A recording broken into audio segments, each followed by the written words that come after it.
Bom dia, nono ano, tudo bem com vocês? Vamos continuar o nosso conteúdo? Vamos continuar falando do continente asiático, tá? Nas últimas aulas eu mandei alguns vídeos para vocês sobre o Oriente Médio, falei da Índia e eu preparei uma espécie de resumo com várias imagens, tá? E coloquei características bem resumidas para vocês compreenderem a diversidade desse continente, tá? Que é o maior continente da Terra e que abrange ali, que apresenta os maiores países, os maiores contingentes populacionais, tá? Então é um continente que chama bastante atenção. Aonde fica a Ásia? Será que vocês conseguem identificá-la nesse mapa?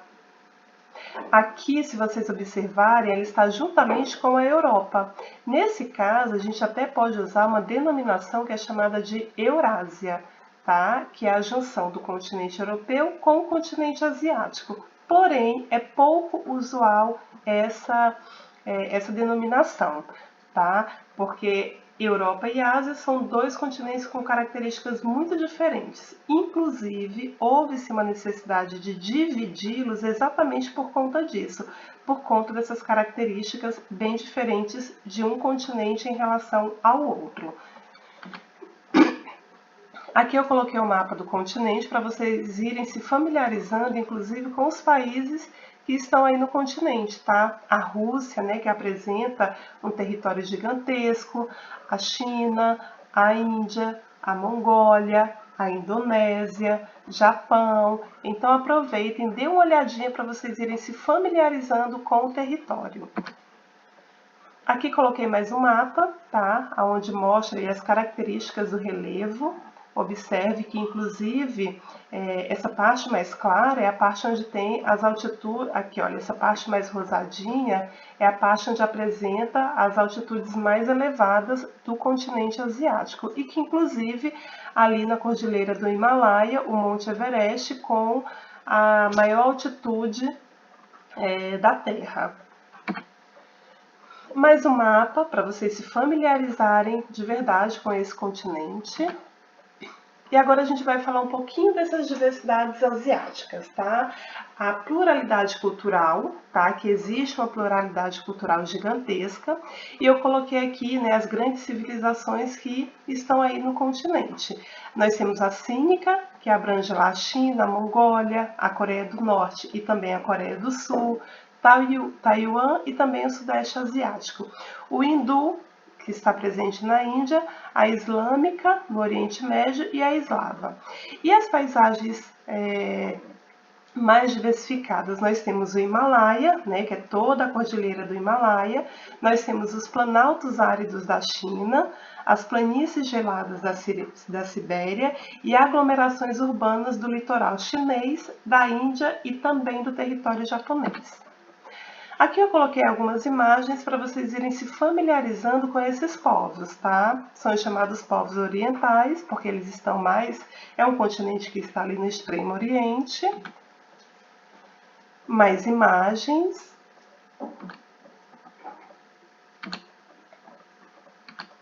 Perceberam, né? Que é um continente com contrastes, né, gigantescos. E agora a gente vai falar um pouquinho da regionalização. Se vocês observarem no mapa de vocês, tem uma regionalização. Na apostila de vocês tem uma regionalização.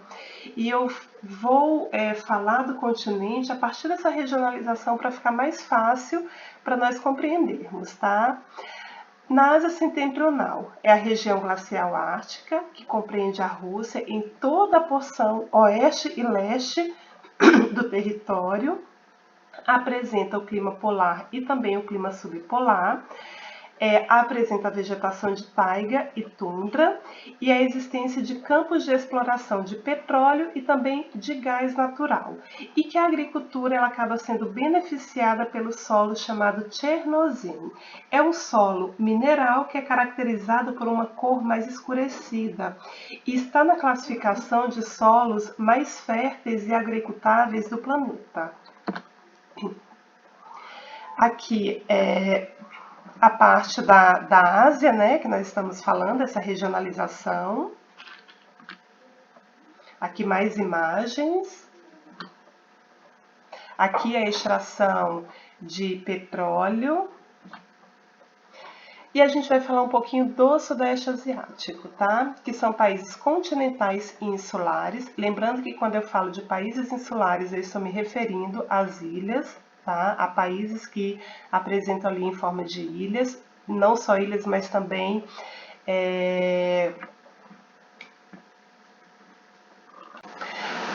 onde apresenta ilhas e arquipélagos, tá?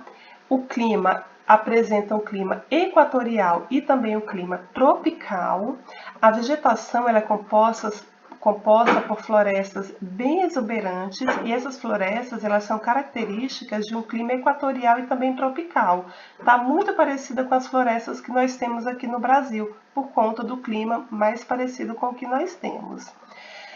A Insulíndia, ela abriga a Indonésia, que é marcada por vulcões e terremotos, né? Isso, na verdade, é uma denominação, né? Insulíndia, que seria a Indonésia e a Índia, e que, na verdade, tem ali a Indonésia, que é um arquipélago com cerca de 17 mil ilhas e que é um território que sofre muito com os eventos naturais, né? Terremotos, tsunamis.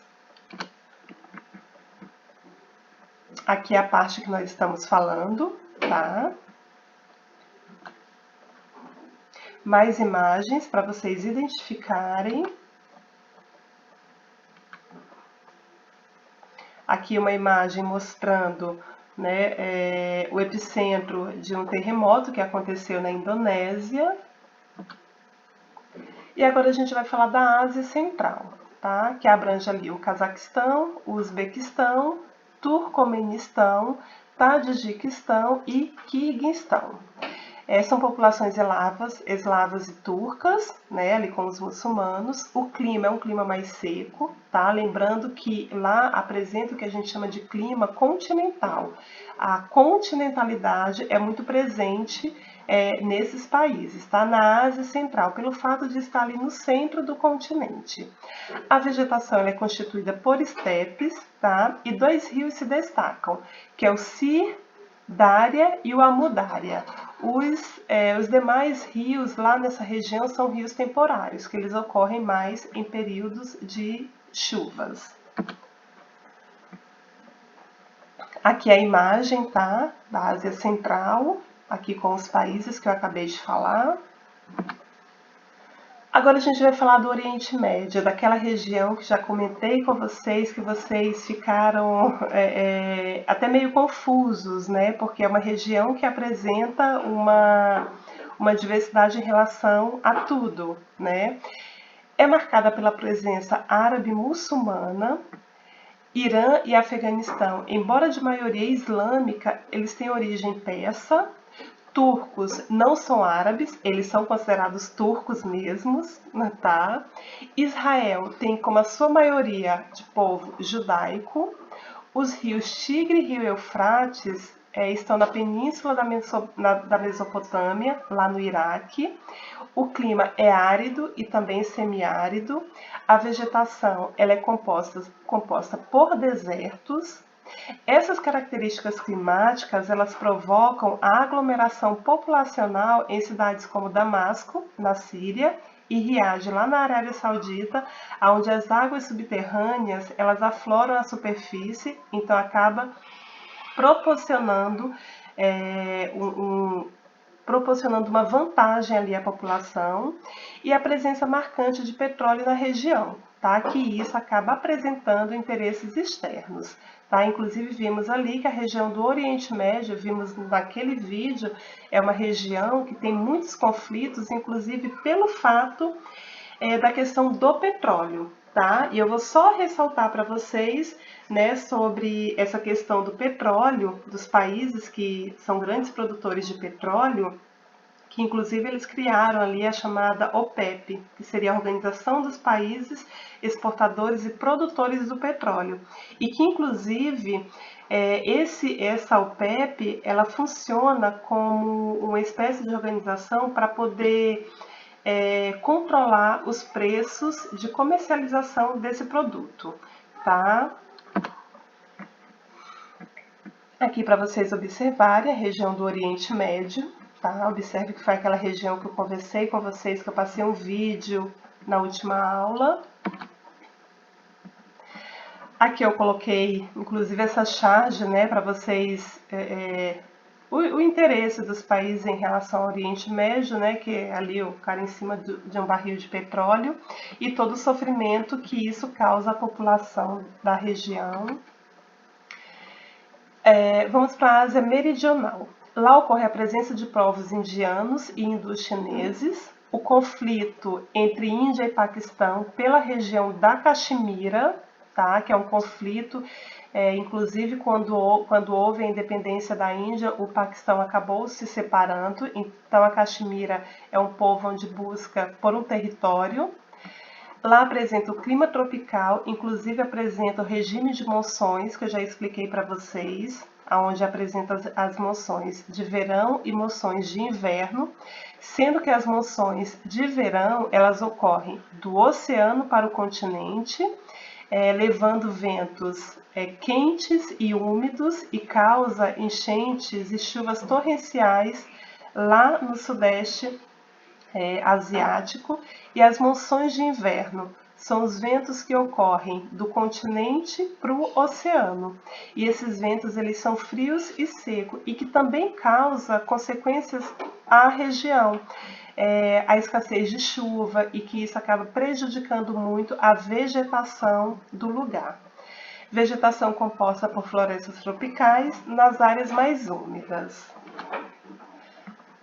Aqui para vocês observarem, tá? A Ásia Meridional, observem direitinho. E aqui uma imagem, né, que acredito que vocês devem imaginar que país é esse. Em se tratando aqui da Ásia Meridional, acredito que vocês devem imaginar. É a Índia, né?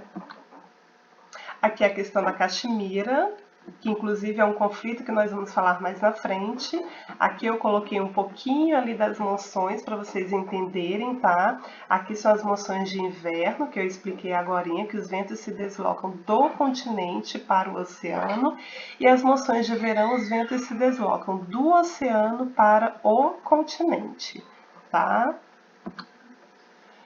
O Extremo Oriente apresenta grande variedade de paisagens, tá? A China, Japão, Coreia do Sul, Coreia do Norte, que inclusive a gente vai falar ali da Guerra da Coreia, que na verdade a Coreia era um único país e foi dividido em Norte e Sul, Taiwan e Mongólia. O Japão, montanhas recentes e inúmeros vulcões, e está exatamente ali próximo do Círculo de Fogo do Pacífico, que inclusive já falamos disso, já estudamos, né, o Círculo de Fogo do Pacífico. E que o Japão, todo mundo sabe, né, do desenvolvimento tecnológico e econômico que apresenta o território, apresenta o clima subtropical e temperado, clima desértico e frio de montanha, mais no oeste da China, e o clima árido e semiárido ali na Mongólia. Bom, então é isso, pessoal, já estamos terminando, tá? Eu fiz isso para facilitar, né, o entendimento de vocês, para que vocês compreendam de uma melhor forma, tá? Vamos lá, vamos seguir. Aqui o mapa, né, mostrando aqui esse Extremo Oriente, tá? Mais imagens. Mais imagens. E é isso, pessoal. É um continente onde acredito que vocês se depararam, né, observando os mapas, que tem países que eu acredito que vocês nunca ouviram falar, mas é exatamente isso. É um continente muito grande, com características muito peculiares, tá? Então, o que a gente aprende sobre esse continente, a gente vai aprendendo ao longo da vida. A gente vai conhecendo o continente, a gente vai entendendo e vai começando a entender esse continente. Inclusive, né, eu nem tinha comentado, mas eu coloquei aí uma imagem, né, da muralha da China. E que eu até recomendo vocês pesquisarem alguma coisa na internet, porque também é muito interessante conhecer um pouco da história da construção, né, o objetivo, como que foi construído, tá bom?